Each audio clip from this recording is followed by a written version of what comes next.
Hello friends, बहुत बहुत स्वागत है आपका लेट्स डू इट पर। मुझे पूरा यकीन है आपकी तैयारी बहुत ज़बरदस्त चल रही होगी यूपी टेट की, क्योंकि दिन अब बहुत कम बच्चे हैं।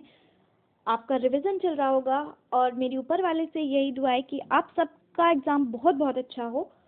लेकिन एक मिनट ठहरिए, आपने सारी तैयारी कर ली अच्छे से, लेकिन अगर आपके सामने ऐसा पेपर आ जाए जिसमें से आपको बहुत कम क्वेश्चंस आते हैं, क्या आप उस सिचुएशन के लिए तैयार हैं?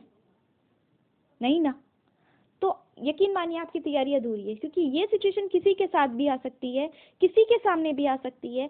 ज़रूरी नहीं है कि आप जो कुछ पढ़ के जा रहे हैं वो ही आपके सामने आए। मेरी दुआ है कि आपके सामने वही आए, लेकिन अगर नहीं आया तो उस सिचुएशन के लिए भी तो तैयार होना है ना हमें। तो मैं आज आपके लिए लेकर आई हूँ वो टिप्स एंड ट्रिक्स जो आपको इस सिचुएशन को डील करने में बहुत ज़्यादा हेल्पफुल होने वाले हैं। तो चलिए टाइम वेस्ट ना करते हुए शुरू करते हैं कि हमें क्या करना है और क्या नहीं करना। सबसे पहले देखिए, अगर आपके सामने ऐसी सिचुएशन आ गई है तो जाहिर सी बात है, डर, बौखलाहट, घबराहट ये सब आप पे बिल्कुल हावी हो जाएगा। सबसे पहले आपको अपनी इसी डर और घबराहट पे काबू पाना है, गहरी सांस लेनी है, खुद को रिलैक्स करना है और खुद को यकीन दिलाना है कि आप अब भी बहुत कुछ कर सकते हैं। ऐसा नहीं है कि अब आप कुछ नहीं कर पाएंगे। और उसके बाद सबसे पहले आप वो क्वेश्चन सॉल्व कीजिए जो आपको आते हैं। बेशक बेशक वो 5, 10 या 20 ही क्यों ना हो, आप वो सॉल्व कर डालिए। क्योंकि इससे क्या होगा, अगर आप पहले सीरियल से करते चलेंगे, आपने पहले गलत किए, 5 क्वेश्चन मान लेते हैं आपके शुरू के गलत हो गए, छठे तक आते आते आपका कॉन्फिडेंस इतना लो हो चुका होगा कि अब आप सही को भी गलत कर कर ही आएंगे। इसलिए बेहतर है कि हमें जो आता है सबसे पहले उसे सॉल्व कर लें। ठीक है, आपने उसे सॉल्व कर लिया, अब आगे देखते हैं नेक्स्ट पे क्या करते हैं। अब उन क्वेश्चंस को सॉल्व करना है जिनके बारे में हम थोड़ा बहुत जानते हैं। क्योंकि देखिए, आपने पूरा सिलेबस कवर किया है, तो ये तो नहीं हो सकता कि आप उस क्वेश्चन के बारे में कुछ भी ना जानते हो। तो जितना आपको पता है, जितनी आपको नॉलेज है, उस बेस पर ऑप्शंस को एलिमिनेट कीजिए। एलिमिनेट करने से आपके सामने जो ऑप्शन है उसमें से आपको सही चूज करने में बहुत ज़्यादा हेल्प हो जाएगी और बहुत ज़्यादा चांसेस होते हैं कि अब वो क्वेश्चन ठीक हो जाएगा। तो यही कीजिए, आप भी ऑप्शन एलिमिनेट कीजिए। और हाँ, यहाँ एक चीज़ आपको ध्यान रखनी है कि अगर कोई ऑप्शन बहुत लंबा दिया हुआ है उसे थोड़ा ध्यान से पढ़िए, क्योंकि उसके सही होने की प्रोबेबिलिटी काफ़ी ज़्यादा होती है। ऐसा क्यों होता है? देखिए, एग्जामिनर ने क्वेश्चन बनाया, उसने ऑप्शंस रखे, अब जो सही ऑप्शन होगा उसे वो सोचेगा कि इस पे कोई बच्चे आपत्ति ना कर दें, इसमें बच्चे कंफ्यूज ना हो जाएं, तो वो कोशिश करेगा उससे ज़्यादा से ज़्यादा एक्सप्लेन करने की, अच्छे से एक्सप्लेन करने की, जिससे कोई कंफ्यूजन ना बन पाए। ठीक है, तो इस सबके चक्कर में क्या होता है, ऑप्शन लंबा हो जाता है, लेंथी हो जाता है। इसी वजह से बोलते हैं कि लंबे ऑप्शन के सही होने के चांसेस ज़्यादा होते हैं। अच्छा, एक और बात, अगर आपको कोई ऑप्शन ऐसा नज़र आ रहा है जिसमें ग्रामेटिकली बहुत सारी मिस्टेक्स हैं, तो बहुत ज़्यादा चांसेस हैं वो ऑप्शन सही नहीं होगा। क्योंकि देखिए, जो ऑप्शन सही नहीं है उस पर एग्जामिनर इतना ध्यान नहीं देता, वो एम ही बस डाल दिया है उसने ऑप्शन कंप्लीट करने के लिए। जो उसने सही ऑप्शन रखा होगा उसने उसे बड़े ध्यान से रखा होगा, तो जाहिर सी बात है उसमें इस तरह की मिस्टेक्स होने के चांसेस बहुत कम होते हैं। ठीक है, तो दोनों बातों को आपको ध्यान रखना है। आगे बढ़ते हैं, आगे क्या करना है। इसके बाद अब आपने उन क्वेश्चंस को सॉल्व कर लिया है जो आपको आते हैं, आपने उनको भी सॉल्व कर लिया है जिनके बारे में आप थोड़ा बहुत जानते थे।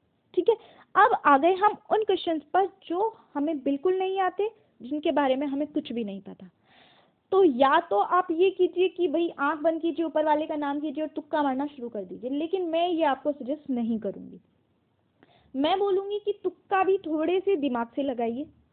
सबसे पहले उन क्वेश्चंस को ढूंढिए जिनके ऑप्शंस में उपरोक्त दोनों सभी सही हैं, इनमें से कोई नहीं, इस टाइप का कोई ऑप्शन दिया हुआ है, और उन्हें टिक कर दीजिए। देखिए, हमेशा ये ऑप्शन सही हो ये ज़रूरी नहीं है, लेकिन मैक्सिमम केसेस में ये होता है कि ये ऑप्शन सही होते हैं। ऐसा क्यों होता है? क्योंकि आजकल ये कुछ ट्रेंड सा बन गया है कि थोड़ा सा तो इसलिए होता है कि बच्चों को ज़्यादा टाइम लग जाए क्वेश्चन पढ़ने में, बच्चों का टाइम कंज्यूम कराना चाहता है एग्जामिनर, इसलिए एक से ज़्यादा ऑप्शंस को सही डालता ही है। इसलिए उसे बाद में डालना होता है ऑप्शन उपरोक्त दोनों सभी सही हैं, इनमें से कोई नहीं टाइप, तो आपको वही चूज करना है। इससे काफ़ी चांसेस हैं कि आपका ऑप्शन सही हो जाएगा। ठीक है, आगे बढ़ते हैं। अब ये है हमारा मेन बिल्कुल मेन जो हमारी टिप है वो ये है। देखिए, अब आपने ये सब काम निपटा दिया है, अब आपके सामने वो है जो बिल्कुल अजनबी क्वेश्चन है, जिनके बारे में आपको ABCD कुछ नहीं पता। तो अब आप क्वेश्चन से ज़्यादा आप अपनी OMR शीट को देखिए और उसमें काउंट कीजिए कि आपने ए पर कितने टिक किए हैं, B पर कितने क्वेश्चन टिक किए हैं, C पर कितने किए हैं और D पर कितने किए हैं। ठीक है, मान लेते हैं 50 में से देखना है हमें। A पर आपने 10 किए हैं, B पर आपने 8 किए हैं, C पर आपने 6 किए हैं और D पर आपने 9 किए हैं।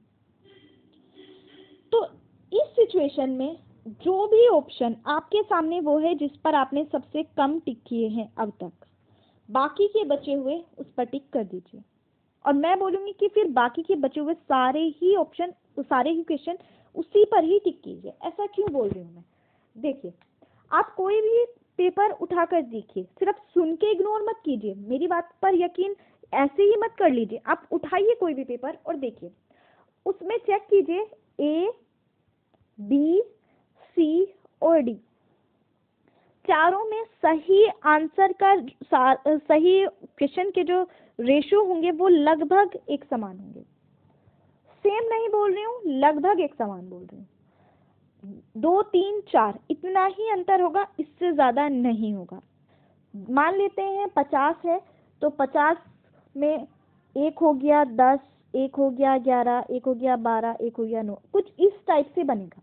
ठीक है, कम ज्यादा हो सकता है, थोड़ा बहुत ऊपर नीचे हो सकता है। ठीक, तो अब हमें क्या करना है, क्योंकि हमें ये नजर आ रहा है कि रेशियो लगभग सेम है। अब हम यहाँ देखिए 10 में और 6 में काफी अंतर है, तो हम इसी के साथ जाएंगे ना, काफी ज्यादा चांसेस बन जाते हैं कि यही सही होंगे। हमेशा ऐसा हो जरूरी नहीं है, मैं पहले ही बोल रही हूँ कि ये कोई जादू की छड़ी नहीं है कि ऐसा ही होगा या मैं ऐसा कोई दावा करूँ, लेकिन मैक्सिमम केसेस में ऐसा होता है। एक साइकोलॉजिकल फैक्ट्स है, ये मेरा एक्सपीरियंस है, मैं वो ही आपके साथ शेयर कर रही हूँ। बाकी आप लोगों को जो सही लगे आप वो कीजिए। अगर आपको ऐसा लग रहा है कि सबसे कम आपने C पर टिक किए हैं, लेकिन जो ऑप्शन आपके सामने वो आपको ऐसा नजर आ रहा है कि ये C वाला नहीं हो सकता, तो प्लीज बिल्कुल टिक मत कीजिए। फिर आप वो टिक कीजिए जो आपको लगता है कि ये सही हो सकता है। लेकिन अगर आपको कुछ भी समझ नहीं आ रहा है, फिर आप ऐसा कीजिए। और यकीन मानिए, अगर आप ये वाली टिप्स एंड ट्रिक्स फॉलो करते हैं तो जितने क्वेश्चंस आपको आते हैं उससे काफी ज्यादा क्वेश्चंस आप सही करके आएंगे। ये बात मैं लिख के देती हूँ, आपके सामने प्रैक्टिस सेट से आप डेली उन्हें सॉल्व कर रहे होंगे। मेरी इन 4 टिप्स को आप सिर्फ एक बार आजमा कर देखिए, और अगर आपको रिजल्ट अच्छा मिले तो एग्जाम में भी यही कीजिए, अगर ऐसी सिचुएशन ऊपर वाला ना करे किसी के सामने आ जाए तो। बाकी मेरी यही दुआ है कि आप सबका पेपर बहुत अच्छा हो, आपने जो कुछ पढ़ा है उसी में से आपके सामने क्वेश्चंस बन के आ जाए। ठीक है, तो बस आज के लिए इतना ही, मिलते हैं अगली वीडियो में अगले टॉपिक के साथ। तब तक के लिए पढ़ते रहिए, अच्छे से पढ़ते रहिए, अपना ख्याल रखिए। और मेरी वीडियो अगर आपको पसंद आ रही है तो प्लीज प्लीज लाइक कीजिए, कमेंट कीजिए, शेयर कीजिए और मेरे चैनल को सब्सक्राइब करना मत भूलिए। तो मिलते हैं अगली वीडियो में, तब तक के लिए बाय, टेक केयर।